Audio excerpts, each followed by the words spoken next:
بسم اللہ الرحمن الرحیم۔ محترم جناب حافظ سیف الرحمان صاحب، جناب ضیاء الدین انصاری صاحب، شیخ عثمان فاروق صاحب، قائدین جماعت اسلامی اور میرے انتہائی محترم رفقائے گرامی، حافظ سیف الرحمان صاحب موضوع بیان کر رہے تھے، مجھے تو موضوعات دیے گئے ہیں۔ یہ دو موضوع ہیں، تحریک نظام مصطفیٰ الگ موضوع ہے اور سود کے خلاف جماعت اسلامی کی تحریک اور جد و جہد خود ایک الگ موضوع ہے۔ اور ایک لفظ بھائی استعمال کر رہے تھے کہ دریا کو کوزے میں بند کرنا۔ حقیقت یہ ہے کہ دو اصطلاحیں استعمال ہوتی ہیں، ایک ہے ذرے کو آفتاب بنانا۔ ذرے کو آفتاب بنانا بڑا آسان ہے اور دریا کو کوزے میں بند کرنا انتہائی مشکل ہے۔ تو میں کوشش کروں گا کہ ایک بڑے موضوع کو جتنا بھی موضوع کے لحاظ سے مختصر کیا جا سکتا ہے۔ یہ واقعات بھی ہیں، مقاصد بھی ہیں، اور آپ میں سے کئی افراد اس وقت تحریک میں، ان تحریکوں میں شامل تھے، اور کئی ایسے ہمارے نوجوان ہیں کہ جو یہ 38 سال ہو چکے ہیں تحریک نظام مصطفیٰ کو، تو وہ اس کے بعد پیدا ہوئے یا بھی اس وقت طفل مکتب ہوں گے۔ تو بہرحال میں کوشش کروں گا کہ اسے بیان کروں۔ بہت ساری ایسی چیزیں ہیں کہ جو وقت گزرنے کے بعد سمجھ نہیں آتی۔ آج جب ہم کہتے ہیں اتحادی سیاست میں جماعت اسلامی کیوں گئی، تو یہ باتیں آج سمجھ نہیں آتی۔ جو لوگ اس وقت کے حالات میں تھے وہ اسی وقت وہ باتیں سمجھ آتی تھیں کہ جب بھٹو کی فسطائیت تھی، جب بے پناہ مظالم تھے، جب کوئی راستہ سجھائی نہیں دیتا تھا، جب ہر طرف ظلم کے پہرے تھے، اور جب جماعتوں کو کوئی سجھائی نہیں دیتا تھا کہ کیا کوئی راستہ چھوڑا گیا ہے، تو اس وقت بڑا ہی مشکل تھا۔ اور بھٹو شاہی نے اپنی دانش کے اندر اپنا سارا کام مکمل کر لیا تھا، اور اس کا خیال تھا کہ اب میرے لیے انتخابات انتہائی آسان ہے، مجھے تحریک نظام مصطفیٰ کی طرف آنا، لیکن تھوڑا سا مجھے انتخابات کو بھی بیان کرنا ہے۔ 1977 کے انتخابات اس لیے کہ وہ دھاندلی کے خلاف اصل میں شروع ہوئے تھے، پھر نظام مصطفیٰ کی طرف گئے تھے۔ تو جو 1977 کے انتخابات تھے، بھٹو نے یہ خیال کر کے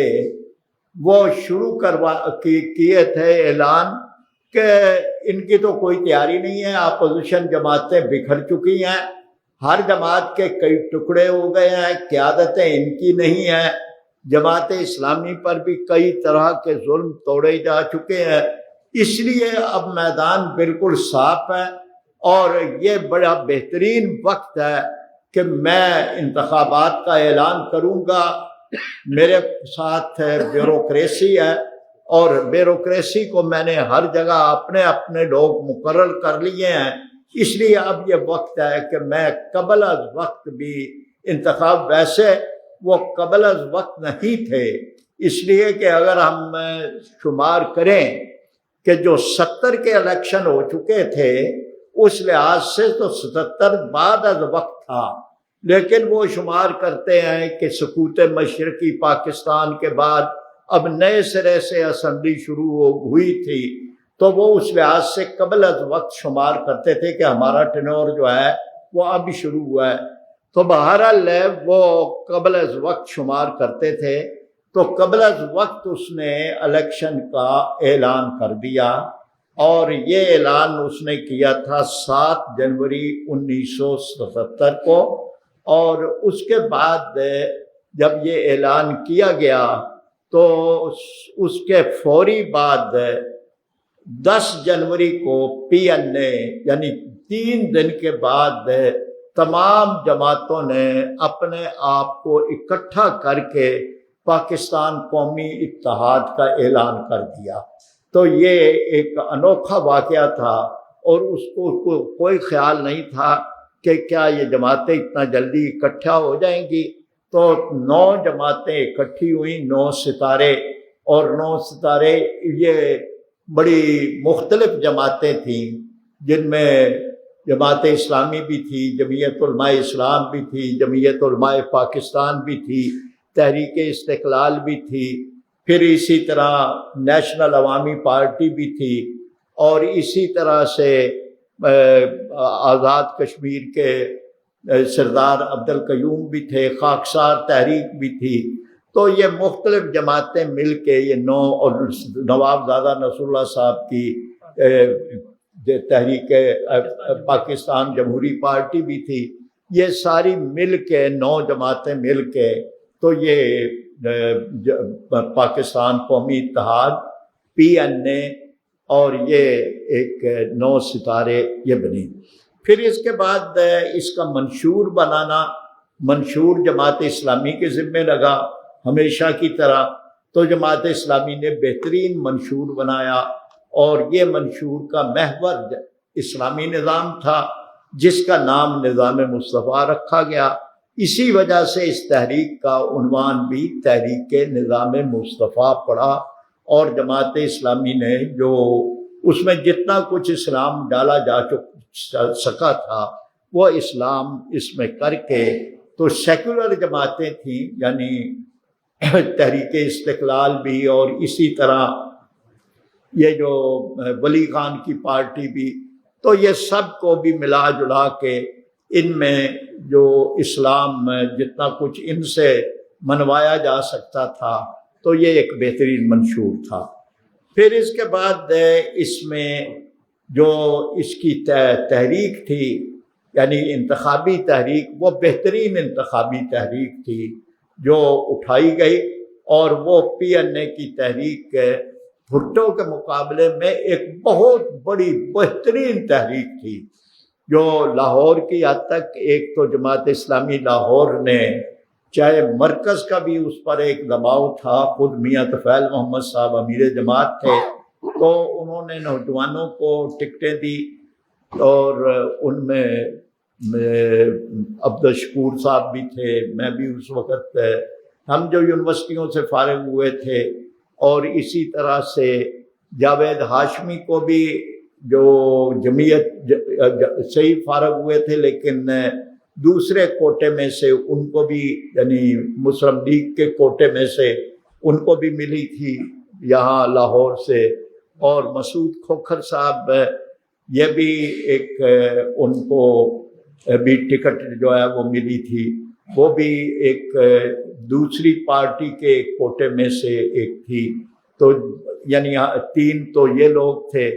اور اسی طرح سے چودھری رحمت اللہ صاحب ہمارے قومی اسمبلی کے امیدوار تھے، اور تو یہ مطلب جماعت اسلامی کو جو PNA میں سے کل جو سیٹیں ملیں، سندھ میں 6 قومی اسمبلی کی سیٹیں تھیں، اور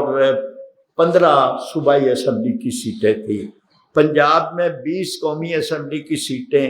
اور 50 صوبائی اسمبلی کی سیٹیں، اور اسی طرح صوبہ سرحد وہاں پہ 5 قومی اسمبلی کی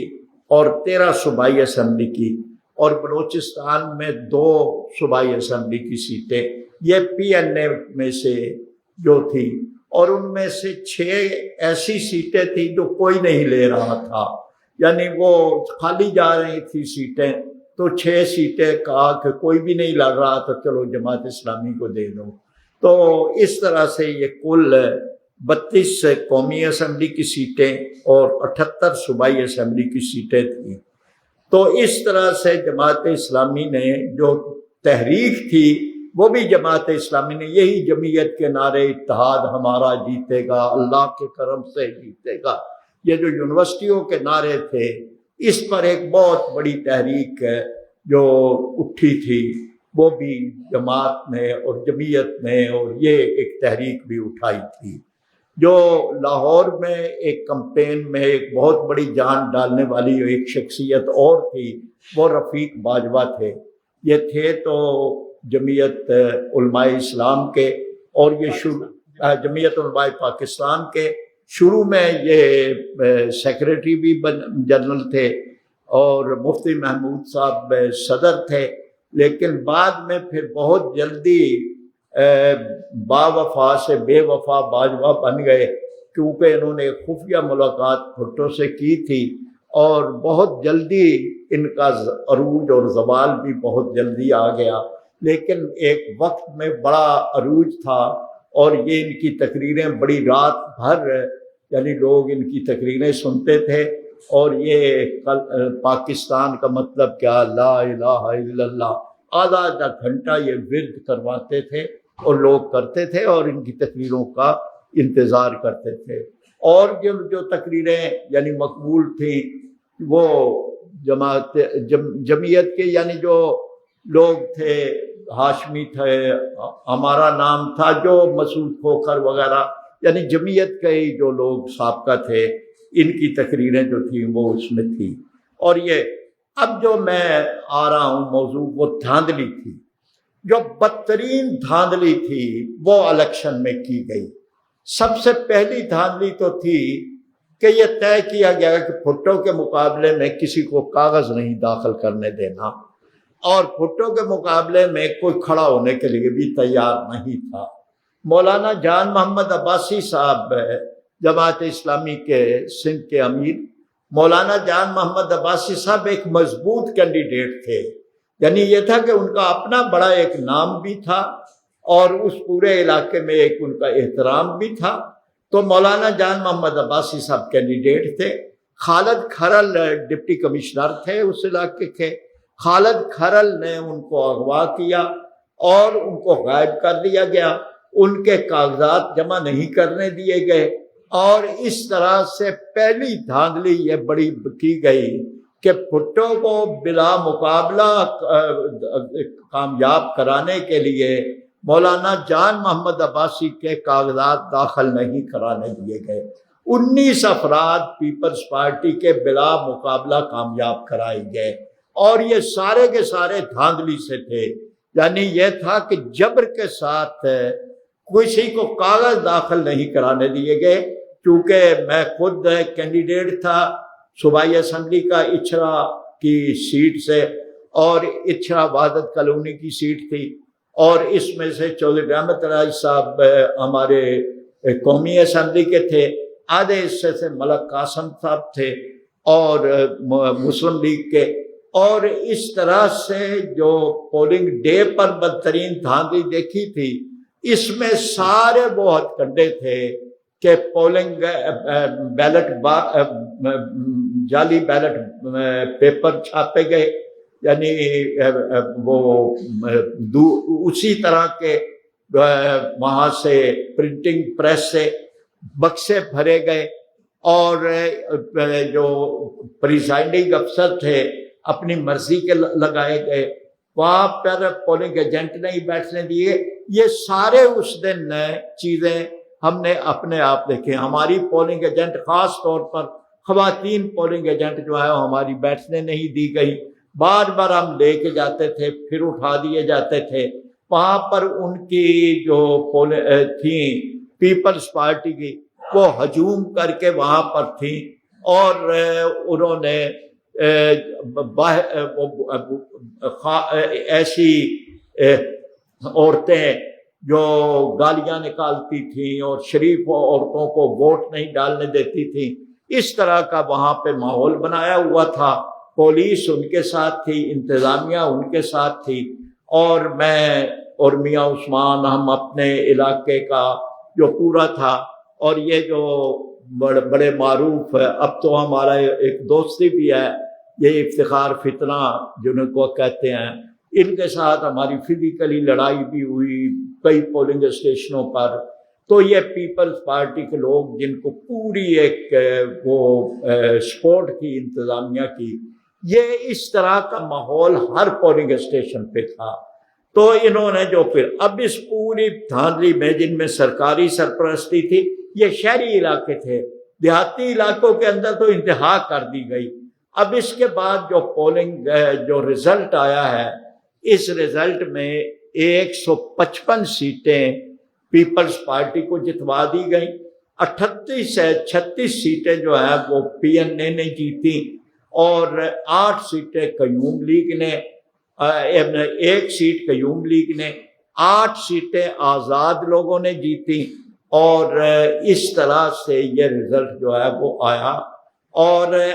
جو 36 سیٹیں پی این اے نے جیتی ہیں، ان میں یہ قابل ذکر بات ہے کہ ان میں 9 سیٹیں جماعت اسلامی نے جیتی، یعنی جماعت اسلامی کو جو کوٹا ملا ہے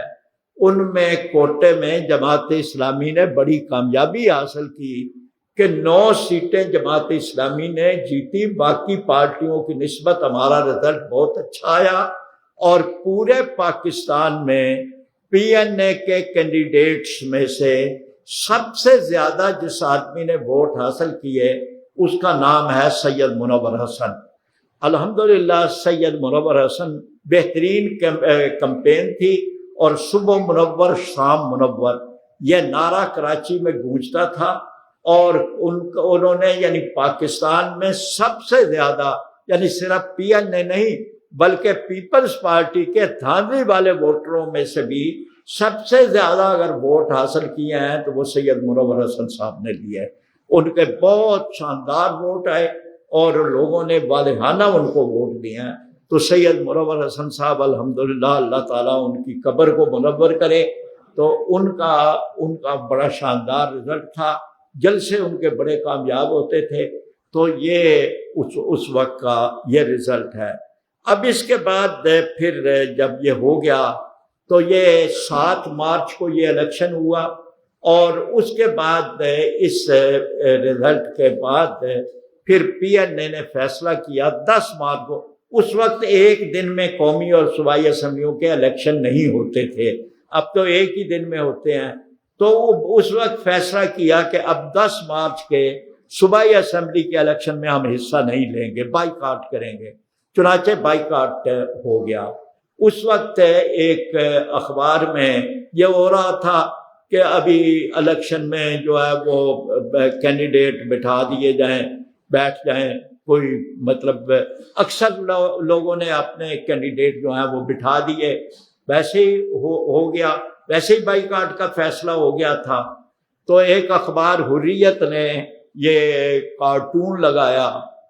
اس دور کی کئی چیزیں ایسی مزیدار بھی تھی، وہ ساتھ ساتھ میں بتاتا رہوں گا۔ اس میں تھا ایک آدمی کھڑا ہے اور وہ ہے کہ میں انتخاب میں کھڑا ہوں، ایک آدمی بیٹھا ہوا ہے، نیچے لکھا ہوا ہے میں انتخاب میں بیٹھ گیا ہوں، ایک آدمی حالت رکوع میں ہے اور اس کے نیچے لکھا ہوا ہے کہ میرے بارے میں ابھی مجلس شورا فیصلہ کر رہی ہے، یعنی نہ میں کھڑا ہوں نہ بیٹھا ہوں ابھی۔ تو بہرحال یہ فیصلہ ہو گیا کہ اب الیکشن جو ہے وہ بائیکاٹ کریں گے۔ تو بائیکاٹ ہو گیا یہ سارا الیکشن جو ہے وہ۔ پھر اس کے بعد یہ 10 مارچ کے الیکشن کا بائیکاٹ جو ہے وہ کر دیا گیا۔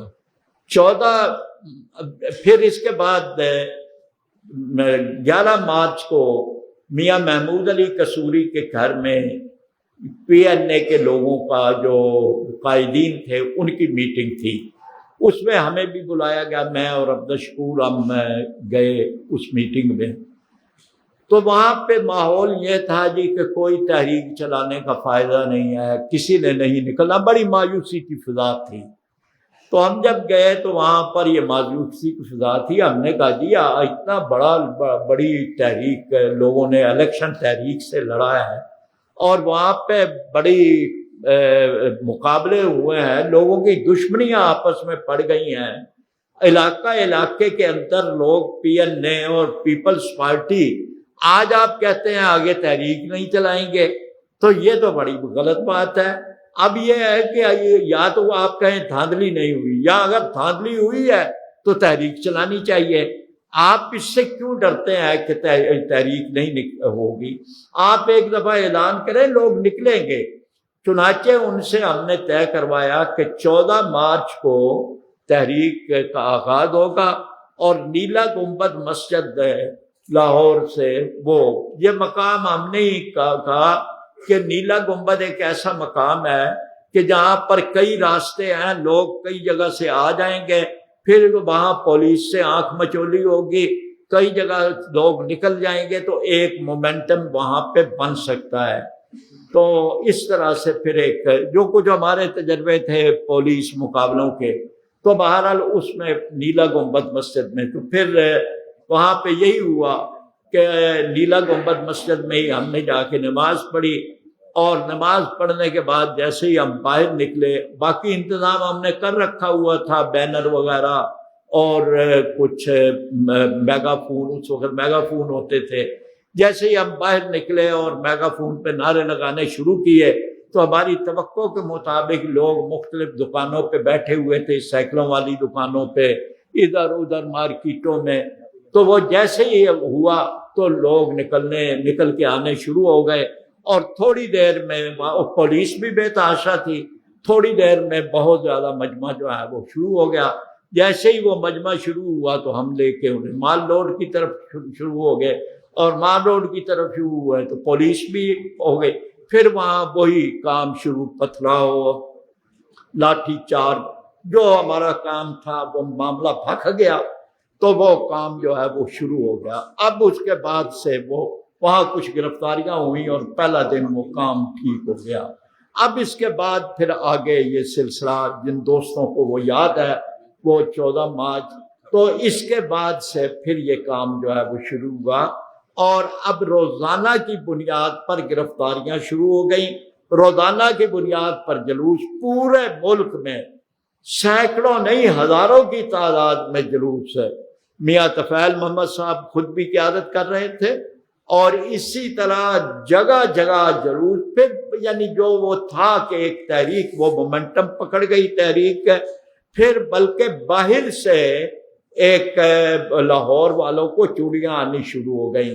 کہ باہر جو ہے وہ ہو رہا ہے تو لاہور والوں کو کیا ہو گیا ہے، اور گرفتاریاں تو یہاں ہو رہی تھیں، اور یہاں مختلف مسجدوں کے باہر لوگ جمعے کے دن اپنی گرفتاریاں دیتے تھے، لیکن وہ جتنے بڑے پیمانے پہ باہر بڑے بڑے جلوس نکلتے تھے، لاہور نہیں ہوتے، کراچی میں تو پنڈی میں ہر جگہ ہوتا تھا۔ تو پھر بہرحال لاہور میں پھر 9 اپریل کو، ایک تو 31 مارچ کو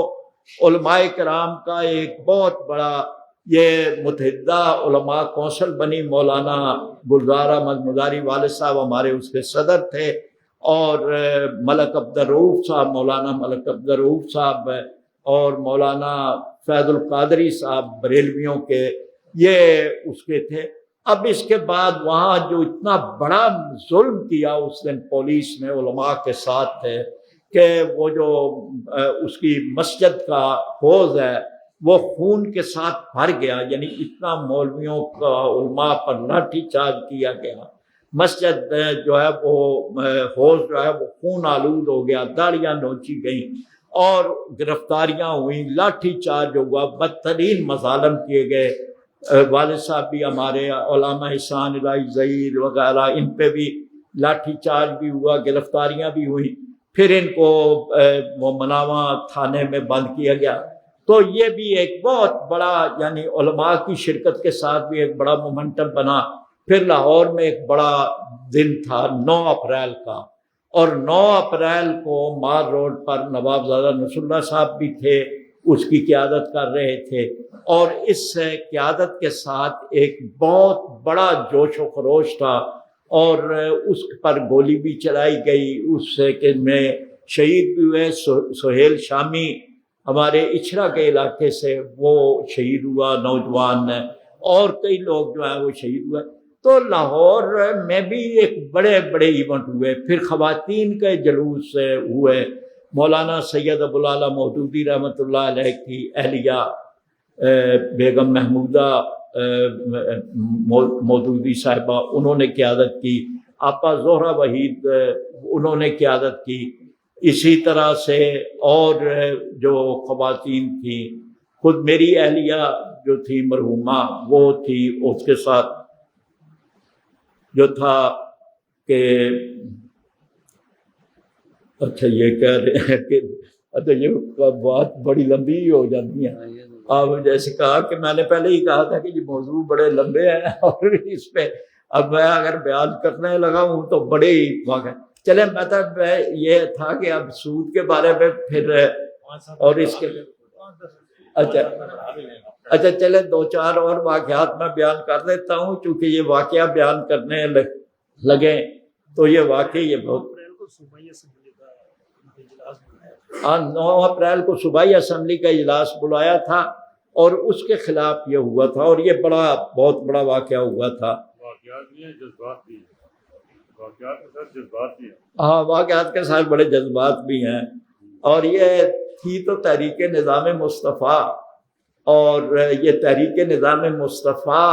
کا یہ بڑا تھا. ایک بات ایسی چٹکلے کی ہے کہ مولانا امین حسن اصلاحی صاحب جانتے ہی ہیں آپ ان کو, تو انہی دنوں میں والد صاحب کے ساتھ ان کو ملنے کے لیے گئے تو انہوں نے کہا والد صاحب سے کہ مولانا اللہ تعالیٰ آسمانوں پر حیران و ششدر بیٹھے ہوئے ہیں. تو کہا کہ یہ کیا, کیوں حیران و ششدر بیٹھے ہوئے ہیں؟ کہ اللہ تعالیٰ سوچ رہے ہیں کہ جو کام میں نہیں کر سکا جماعت اسلامی وہ کام کر رہی ہے. کہا کہ کون سا کام ہے کہ جو اللہ تعالیٰ نہیں کر سکے اور جماعت اسلامی کر رہی ہے؟ کہ ولی خان کے ذریعے اسلام نافذ کرنے کا کام اللہ تعالیٰ تو نہیں کر سکے. اب جماعت اسلامی ولی خان کے ذریعے اسلام نافذ کرنے کا کام کر رہے اور اللہ تعالیٰ حیران ہو رہے ہیں کہ یہ کام میں تو نہیں کر سکا. تو بہرحال یہ میں بات کو ذرا اس کو چھوڑتے ہوئے ایک اس کے اور کئی پہلو تھے لیکن میں اس کو چھوڑتے ہوئے اس طرف آ رہا ہوں کہ اس کا ایک پہلو وہی تھا کہ مذاکرات ہوئے اور مذاکرات کامیاب ہو گئے. جو مذاکرات کی ٹیم تھی اس میں جو پی این اے کی طرف سے تھے وہ مفتی محمود صاحب, پروفیسر غفور صاحب اور نواب زادہ نصر اللہ صاحب تھے اور دوسری طرف سے خود بھٹو صاحب تھے. ان کے ساتھ ان کے وہ تھے کوثر نیازی صاحب اور عبدالحفیظ پیرزادہ صاحب اور یہ مذاکرات بڑے کامیاب ہو گئے. ایک لحاظ سے وہ دستخط ہو گئے, شاید دستخط نہیں ہوئے لیکن طے ہو گیا اس پہ, مذاکرات پہ ملک, نئے انتخابات طے ہو گئے, سب کچھ طے ہو گیا. لیکن اس کے بعد بھٹو صاحب نے دانستہ دستخط نہیں کیے اور ملک سے باہر چلے گئے. اگر وہ دستخط کر دیتے تو یہ مارشل لا نہ لگتا اور یہ ملک کی صورتحال نہ ہوتی. تو ملک میں مارشل لا لگنے کے ذمہ دار بھٹو صاحب ہیں. اس دوران ایک واقعہ ہوا کہ مفتی صاحب نے ایک دن بھٹو صاحب نے مفتی صاحب سے پوچھا کہ مفتی صاحب یہ جو ہم سنتے ہیں کہ پہلے نمازیں 5 فرض تھیں, بعد میں یہ 50 فرض تھی, بعد میں یہ نمازیں کم ہوتے ہوتے 5 ہو گئی, یہ کیا واقعہ؟ تو مفتی صاحب نے اپنی دانش میں پورا واقعہ معراج کا وہ سارا بیان کر دیا. پھر پوچھا کہ مفتی آپ بھٹو صاحب یہ کیوں پوچھ رہے ہیں؟ کہا کہ میں اس لیے پوچھ رہا ہوں کہ یہ نمازیں 50 ہی فرض رہتی, آپ لوگ نمازیں پڑھتے رہتے, ہم حکومت کرتے رہتے ہیں. تو بہرحال یہ اس کے, لیکن اس سب کا نچوڑ یہ تھا کہ یہ ساری کی ساری چیزیں جو ہیں وہ اگر اس طرح سے یہ مذاکرات یہ اس طرح سے ہوتے تو بھٹو صاحب اس کی ذمہ دار ہیں جو اس ملک میں مارشل لا لگا اور یہی پروفیسر غفور احمد صاحب کی کتاب جو انہوں نے اس پہ لکھی تو وہ اس میں انہوں نے سارے واقعات بیان کر کے یہ کتاب میں لکھا کہ اس کے ذمہ دار جو ہیں وہ خود بھٹو صاحب ہیں. ہم نے تو پورے مخلصانہ کوشش کی کہ اس ملک میں فوج نہ آئے, لیکن ان کی وجہ سے اس میں فوج آئی. اب میں بہت سارے واقعات ان میں سے چھوڑتے ہوئے میں اب سود کی طرف آتا ہوں. اگر اس میں سے کچھ چیزیں بچ گئیں اور سراج الحق صاحب کے آنے میں کچھ وقت باقی ہوا. سراج الحق صاحب سے پہلے چائے ٹھنڈی ہو گئی. اچھا, اس سے پہلے چائے بھی آپ کی ٹھنڈی ہو گئی. چلیں جی. اور کوئی سوالات ہوئے تو میں انشاءاللہ دیکھیں یہ سود کے سلسلے میں جو ہماری تحریک ہے سود کے انسداد کے سلسلے میں پہلی بات تو یہ ہے کہ سود کا معاملہ بڑا واضح ہے کہ سود کے سلسلے میں اللہ اور رسول کی طرف سے اعلان جنگ ہے فَأَذَنُوا بِحَرْبٍ مِّنَ اللَّهِ وَرَسُولِهِ قرآن پاک کی واضح آیات ہیں اور نبی کریم صلی اللہ علیہ وسلم کی احادیث کے مطابق بدترین برائی اگر کسی کو کہا گیا ہے تو وہ ہے اور اس میں کہا گیا ہے کہ سود ایک ایسی برائی ہے کہ جس کی کم از کم یعنی اس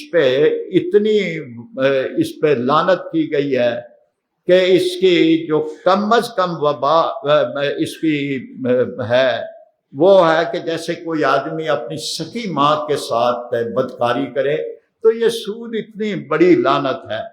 اب اس سلسلے کے اندر مولانا مودودی رحمۃ اللہ علیہ نے پاکستان بننے سے پہلے سود کے سلسلے میں اپنی کتاب جو ان کی سود پر مسئلہ سود ان کی کتاب ہے پوری کی پوری یعنی سود اس کی تاریخ اس کے مضمرات پھر اس کے متبادل نظام یہ سود پوری کی پوری ایک ان کی کتاب جو ہے وہ اس میں ہے اور اس سلسلے میں قائد اعظم کی جو جب قائد اعظم نے اسٹیٹ بینک کی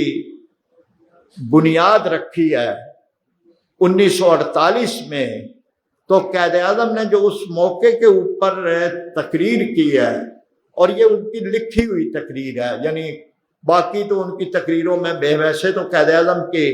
101 تقریریں ہیں جس میں اس نے بڑے واضح طور پر پاکستان کی اساس اسلام کو قرار دیا ہے اور اسٹیٹ بینک کی بنیاد رکھتے ہوئے اس نے جو تقریر کی تھی وہ اس کی لکھی ہوئی تقریر تھی اس میں قائد اعظم نے کہا کہ مغرب کا جو ظالمانہ نظام ہے معاشی نظام اس نے دنیا کو ظلم کے علاوہ کچھ نہیں دیا اور میں اسٹیٹ بینک کے ذمہ داران کو یہ بات کہوں گا کہ وہ اسلام کے معاشی نظام کی بنیاد کے اوپر بغیر سود کے نظام تشکیل دیں اور یہ ٹاسک میں ان کے ذمے لگاتا ہوں اور اس کی میں خود نگرانی کروں گا یعنی قائد اعظم اس کے بارے میں اتنے واضح تھے کہ جب اسٹیٹ بینک کی بنیاد رکھی تو اس نے یہ کہا کہ یہ ٹاسک میں اسٹیٹ بینک والوں کے ذمے لگا رہا ہوں اور اس کی میں خود نگرانی کروں گا تو گویا آج اسٹیٹ بینک والے جو سود کی شرح اوپر اور نیچے کرنے کے اعلان کرتے ہیں ان کے ذمے قائد اعظم یہ بات لگا گئے کہ اب یہ سود کا خاتمہ تمہارے ذمے ہے ایک پورا نظام بنانا تمہارے ذمے ہے لیکن انہوں نے اس کام کو پورا نہیں کیا پھر پاکستان میں جتنے بھی اس دوران کام ہوتے رہے ہیں مثلاً قرارداد مقاصد کے اندر بھی سود کے خاتمہ شامل تھا 31 علماء کے 22 نکات اس میں بھی یہ شامل تھا پھر 1954 کے اندر دستور ساز اسمبلی کا جو تشکیل پائی تھی اس کے اندر بھی یہ بات شامل تھی 1956 کا جو کانسٹیٹیوشن بنا تھا اس میں بھی یہ شامل تھا پھر جو 1962 کا مارشل لا کے دوران جو اسمبلی وجود میں آئی تھی اس کے اندر بھی یہ شامل تھا میں بڑی تیزی کے ساتھ آ رہا ہوں آگے پھر مشاورتی کونسل جو اس دور کے اندر جو فوجی اقتدار کا تھا اس نے 1969 کے اندر ایک رپورٹ بنائی تھی اس رپورٹ کے اندر بھی یہ بات شامل تھی کہ سود سے متعلق جتنی بھی چیزیں ہیں ان کو سب کو جہاں جہاں بھی سود شامل ہے ان کا خاتمہ کیا جائے 1973 کا جب کانسٹیٹیوشن بنا جس کو بنانے کے اندر جماعت اسلامی کے ممبران 4 ممبران جن کا بہت بڑا حصہ ہے پروفیسر غفور احمد صاحب محمود اعظم فاروقی صاحب ڈاکٹر نذیر احمد شہید اور صاحبزادہ صفی اللہ صاحب اور علماء کرام مفتی محمود صاحب مولانا شاہ احمد نورانی اور باقی علماء کرام تو بہت بڑا حصہ ہے تو یہ جو کانسٹیٹیوشن 73 کا بنا اس کانسٹیٹیوشن کے اندر ایک آرٹیکل 38F ہے اس آرٹیکل میں یہ بات لکھی گئی کہ سود کو ختم کیا جائے گا ایز ارلی ایز پاسبل، جتنا جلدی جتنا ممکن ہے۔ اب ایز ارلی ایز پاسبل کا مفہوم آپ سارے پڑھے لکھے ہیں، زیادہ سے زیادہ یہ سمجھا جا سکتا ہے کہ 2 سال، 3 سال، 4 سال، بہت زیادہ اگر کھینچا جائے تو 7-8 سال، اس سے زیادہ نہیں ہو سکتا۔ ایز ارلی ایز پاسبل کا مفہوم ہے، اس سے زیادہ ممکن نہیں ہے کہ 3-4 سالوں میں اسے ختم کیا جائے۔ اس کا مفہوم اس وقت سمجھا گیا کہ 1980 تک اس کو ختم کر دیا جائے گا، سود کا خاتمہ 1980 تک یہ ہو جائے گا۔ اب یہ کہ اس میں 2 خامیاں رکھی گئیں۔ ایک خامی یہ ہے کہ اس کو پالیسی کے اصول کے اندر رکھا گیا۔ آئین کے اندر ایک ہوتا ہے حصہ، ایک پورشن ہے، وہ ہے پالیسی کے اصول۔ پالیسی کے اصول ہے وعظ و نصیحت، جو کر دے اس کا بھی بھلا، جو نہ کرے اس کا بھی بھلا۔ یعنی جو پالیسی کے اصول کا مطلب ہے کہ یہ ہمارے پالیسی کے اصول ہیں، وعظ و نصیحت ہے کہ یہ آپ یہ ہے ہم نے اپنی ریاست کی بنیاد ان پالیسی کے اوپر رکھا ہے۔ لیکن اگر کرنا چاہیں تو یہ بہت بڑی بنیاد ہے کہ پالیسی یہی ستون ہے کہ جس کے اوپر یہ ریاست کھڑی ہے۔ اگر نیت ٹھیک ہو تو پالیسی کے اصول بہت اہم چیزیں ہیں، لیکن انہوں نے پالیسی کے اصول میں رکھا۔ اگر اس کو بنیادی حقوق میں رکھتے اس میں تو یہ بہت اہم ہے۔ یہ میرا بنیادی حق ہے کہ مجھے سود مجھے نہ کھلایا جائے۔ یہ ریاست کے اوپر میرا حق بنتا ہے کہ مجھے سود سے پاک معیشت جو ہے وہ دی جائے۔ تو بنیادی حقوق کے چیپٹر میں رکھنے کے بجائے پالیسی کے حقوق کے اندر رکھا گیا، تو یہ ایک بنیادی فرق تھا۔ اب اس کے بعد اس دوران کچھ کام ہوئے ہیں، لیکن اس کاموں کو ان کاموں کو بدنیتی کی وجہ سے ان پر عمل درآمد نہیں ہوا۔ اس میں 1984 جون 1984 میں غلام اسحاق خان نے اعلان کیا کہ ہم بجٹ کو بغیر سود کے پیش کریں گے، لیکن بغیر سود کے پیش نہیں کیا گیا۔ اسلامی نظریاتی کونسل نے 25 جون 1982 کو یہ کہا کہ بلا سود بنکاری پر ایک مفصل رپورٹ دی، لیکن یہ ساری مفصل رپورٹ جو ہے یہ داخلے دفتر کر دی گئی اور وہاں پہ رکھا گیا۔ 1980 میں وفاقی شرعی عدالت وجود میں لائی گئی، یعنی یہ ہماری اس میں آئین میں وفاقی، لیکن فسکل لاز یعنی جو معاشی قوانین ہیں اس کے 10 سال کے لیے اس سے باہر رکھ دیے گئے۔ 1980 میں وفاقی شرعی عدالت قائم ہوئی، لیکن 10 سال کے لیے جو معاشی قوانین ہیں اس سے باہر رکھے گئے۔ 1990 میں جب یہ 10 سال پورے ہو گئے تو ایک رٹ اس میں عدالت کے سامنے لائی گئی۔ یہ پٹیشن نمبر 30 نمبر تھی، اور یہ 11 دسمبر 90 میں اس کی پہلی سماعت ہوئی۔ یہ پہلی سماعت اس کی 11 دسمبر 1990 میں ہوئی، اور یہ ختم ہونے کے بعد یہ ہوئی۔ اس میں جماعت اسلامی جو ہے وہ فریق بنی۔ مولانا گوہر رحمان صاحب اس میں ہماری طرف سے تھے، سید اسد گیلانی صاحب بھی اس میں تھے، مولانا عبد المالک صاحب تھے، اور اسماعیل قریشی صاحب ایڈوکیٹ وہ تھے۔ مجھے بھی اس میں ان کے معاون کے طور پر میں بھی اس میں حاضر تھا۔ یہاں پر سود کے حامی وکیل بھی تھے اور ان کی تعداد 40 تھے، یعنی یہ ایک مقدمہ ایک ایسا تھا کہ سود کے حامی وکیل بھی اس میں 40 کی تعداد میں تھے، اور خالد احمد اسحاق مشہور وکیل ہیں، وہ سود کے حامی وکیلوں کے اندر شامل تھے، اور ہمارے وکلاء کے اندر چھاپرا صاحب بھی تھے۔ پھر سود کے مخالف وکیل جو تھے وہ 60 کی تعداد میں جو ہماری سائڈ پہ تھے، وہ ان افراد میں کہ جو ہماری جماعت کے قائدین میں نے بیان کیے ہیں، یہ وکلاء کے اندر 60 افراد جو تھے وہ تھے۔ ان میں اسٹیٹ بینک کے حسن الزمان تھے، اور اسی طرح الائڈ بینک کے خادم حسن صدیقی صاحب تھے کہ جو سود کے خلاف آئے۔ تو یہ ایک، اور اس سلسلے میں 14 نومبر 1991 کو جسٹس تنزیل الرحمان صاحب نے یہ فیصلہ دیا۔ یہ پہلا فیصلہ سود کے خلاف جسٹس تنزیل الرحمان صاحب نے دیا، اور انہوں نے 22 قوانین کے خاتمے کا اعلان کر دیا، سودی قوانین کو، اور حکومت کو کہا کہ 6 ماہ کے اندر یہ سارے قوانین جو ہیں وہ ختم کر دیے جائیں، اور اس میں پابند کر دیا گیا۔ اور اس میں دیگر ان کے ساتھ جسٹس فدا محمد صاحب تھے، جسٹس عبید اللہ خان تھے، اور اس سلسلے میں یہ اس وقت میاں نواز شریف صاحب وزیر اعظم تھے،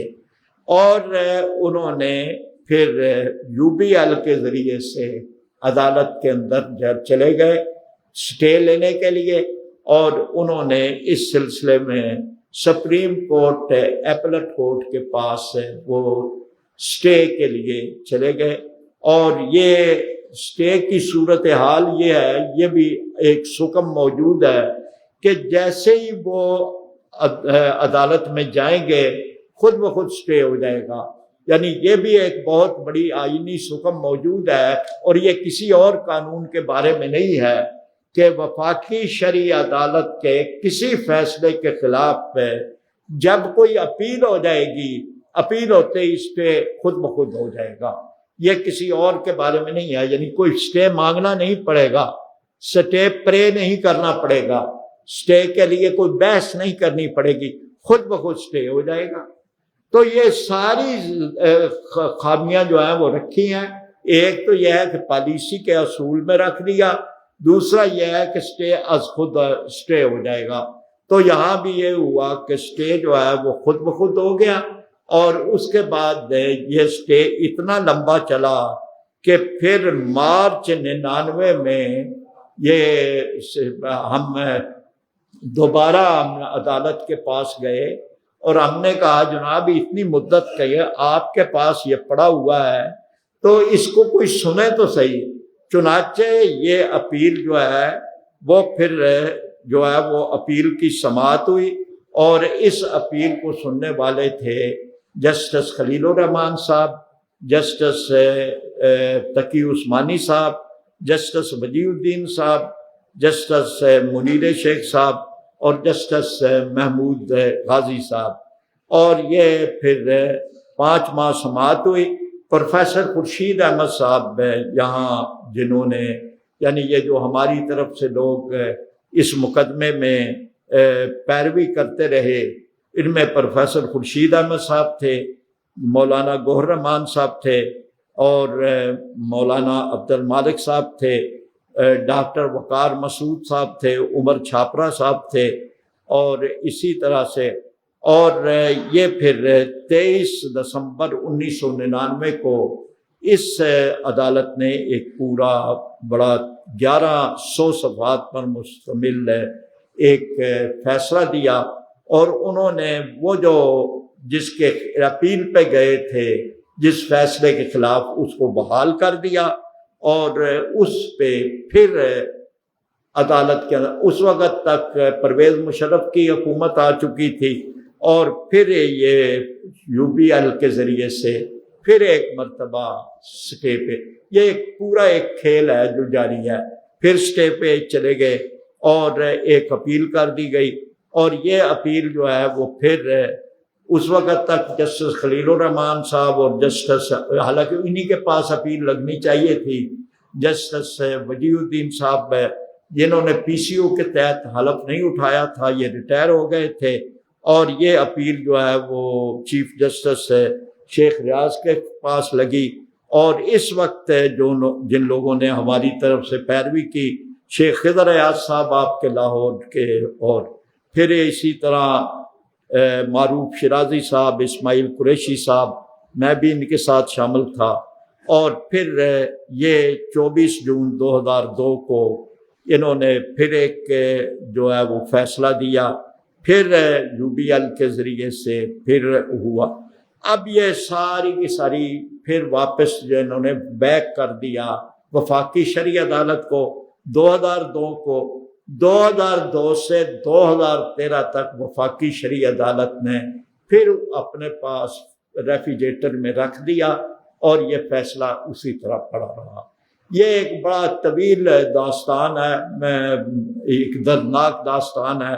کہ جس میں یہ کھیل ایک جاتا ہوتا رہا۔ 2013 میں پھر ہم دوبارہ وفاقی شرعی عدالت کے پاس گئے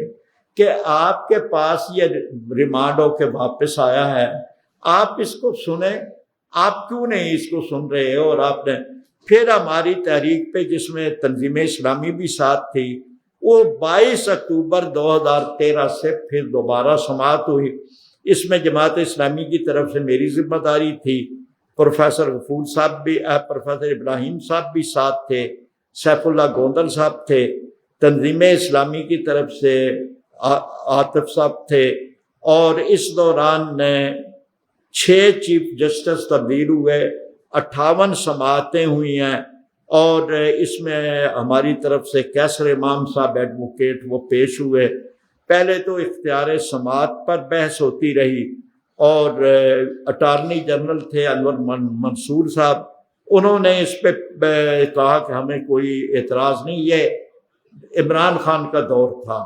عمران خان کے اٹارنی جنرل انور منصور نے کہا کہ ہمیں اختیار سماعت پہ کوئی اعتراض نہیں ہے، یہ سن سکتے ہیں۔ اگلے دن ہی اس کو تبدیل کر دیا گیا انور منصور کو، عمران خان کی حکومت نے۔ پھر ایک خالد جاوید صاحب آ گئے، ان کو تو میں نے پھر عدالت میں کھڑے ہو کے کہا کہ انور منصور صاحب اٹارنی جنرل تھے، عدالت کا جو حکومت کا اور اٹارنی جنرل کا آ چکا ہے بیان، اب اس کے بعد عدالت کیوں دوسرے کو موقع دے رہی ہے؟ جب ایک آ چکا ہے موقف ہے تو پھر ایک تحریری موقف آ چکا ہے، تو آپ کیوں مذاق بنا رہے ہیں اس کو؟ تو عدالت نے کہا جی آپ کی بات تو ٹھیک ہے، لیکن چلیں ایک موقع دے دیتے ہیں۔ میں نے کہا جی آپ اس طرح سے نہ کریں۔ بہرحال یہ ہے کہ ایک لمبی گفتگو ہے، اور آخری بات ہے کہ 12 اپریل 2022 کو میں نے پھر ان سے گزارش کی عدالت سے، نور محمد مسکان زئی تھے چیف جسٹس، کہ ابھی رمضان المبارک کی 27 تاریخ آ رہی ہے، تو آپ یہ فیصلہ جو ہے وہ 27 رمضان المبارک کو سنائیں، کیونکہ آخری سماعتیں ہو چکی تھیں۔ انہوں نے اس پہ جو ہے وہ اتفاق کیا۔ اس عدالت کے سامنے خود میں نے بھی آرگومنٹ دیے تھے، اور کیسر امام صاحب بھی تھے، خود پروفیسر ابراہیم صاحب نے بھی آرگومنٹ دیے تھے، اور ڈاکٹر محمد انور شاہ صاحب تھے، یہ پھر عدالت کے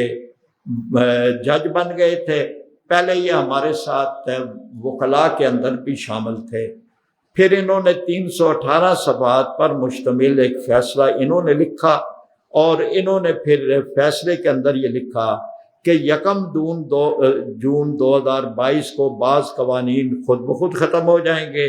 31 دسمبر 2022 کو حکومت کو کہا کہ ان قوانین میں سے بعض قوانین کو ختم کرنے کا حکم دیا،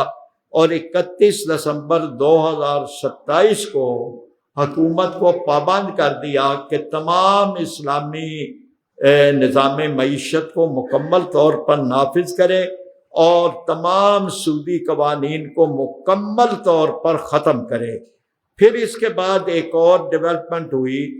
تو جو 26ویں آئینی ترمیم پہ جس کا کریڈٹ مولانا فضل الرحمان صاحب لیتے ہیں، اور اس میں یہ تھا کہ اب آئین کے اندر بھی یہ بات لکھ دی گئی کہ وہ 31 دسمبر 2027 کے بجائے 1 جنوری 2028 ہے کہ یہ تمام سودی قوانین مکمل طور پر 26ویں آئینی ترمیم کے ذریعے سے یہ خاتمہ ہو جائے گا۔ یہ ہے۔ اس دوران میں نے اور بعض ہمارے کراچی کے اور علماء کرام، مفتی تقی الرحمانی صاحب، مفتی منیب الرحمان صاحب، مفتی عبد الرحیم صاحب، اور بنوری ٹاؤن والوں سے مفتی محمد زبیر صاحب، پھر جو وکلاء کی اپنا تاجروں کی تنظیمیں ہیں، کاٹی سائٹ وغیرہ، ان سے ملاقاتیں کی، سیمینار ہم نے کیے، گورنر اسٹیٹ بینک سے ملاقات کی، پھر ہم نے جو ہے وہ نجی سود کی ممانعت پر کی، اور یہ پنجاب کے اندر بھی کوئی ہم نے سیمینار کیے، اور اس طرح سے یہ سارا اس سارے معاملے میں جو ایک گورنمنٹ کے ساتھ بھی جو ملاقاتیں کی، وہ یہ تھا کہ آپ نے ابھی تک کوئی عملی پیش رفت نہیں کی، یعنی یہ ساری پریس کانفرنس سے یا جو کچھ کر رہے ہیں، لیکن عملی کوئی قدم گورنمنٹ نے نہیں اٹھایا۔ کہہ آپ رہے ہیں کہ ہم سود کا خاتمہ کرنا چاہتے ہیں، اور ہمارے جو وزیر خارجہ، وزیر خزانہ، کسی نے بھی ابھی تک جو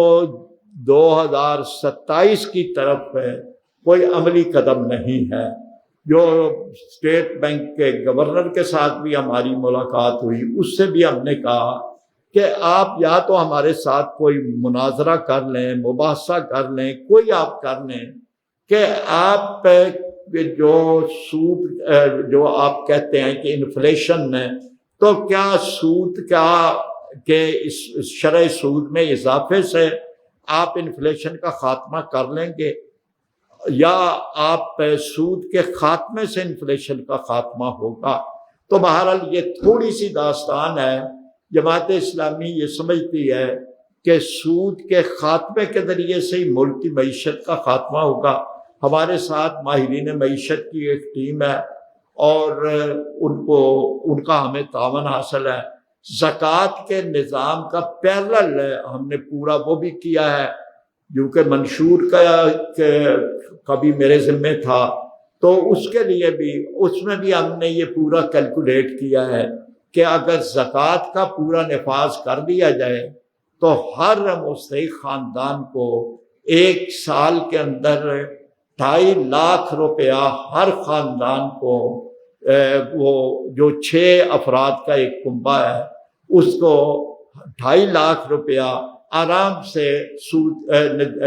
اپنا زکوٰۃ کے ذریعے سے وہ دیا جا سکتا ہے۔ اس وقت تو کچھ بھی نہیں دیا جا رہا۔ تو بہرحال یہ ایک جدوجہد ہے، جماعت اسلامی نے اس میں الحمدللہ ایک بڑی کامیابی حاصل کی ہے، اس کو اور آگے چلایا جا سکتا ہے۔ اس سلسلے میں جو جماعت اسلامی لاہور سے گزارش ہے کہ یہ اگر چھوٹے پیمانے پہ علاقوں کے اندر تاجروں کو کہ کچھ مختلف میٹنگز کر کے یا مارکیٹوں میں کر کے اگر آپ کریں، ہم نے جو ہماری یہ جو ملی مجلس شرعی ہے، اس کے ذریعے سے شاہدرہ میں کئی اور مقامات پہ یہ تاجروں کی ہم نے رکھی تھی، تو بڑی کامیاب رہی اور تاجروں نے بڑی دلچسپی لی ہے۔ اگر آپ اس طرح کی کوئی سیمینار، کوئی میٹنگز کریں گے تو اس میں تاجروں کو بتایا جائے کہ سود کے خاتمے کے ساتھ آپ کی معیشت میں برکت بھی آئے گی، اور آپ حکومتوں کو بھی مجبور کریں، بینکوں کو بھی مجبور کریں، تو یہ ایک بڑی تحریک نچلی سطح پر بھی چل سکتی ہے۔ وآخر دعوانا ان الحمدللہ رب العالمین۔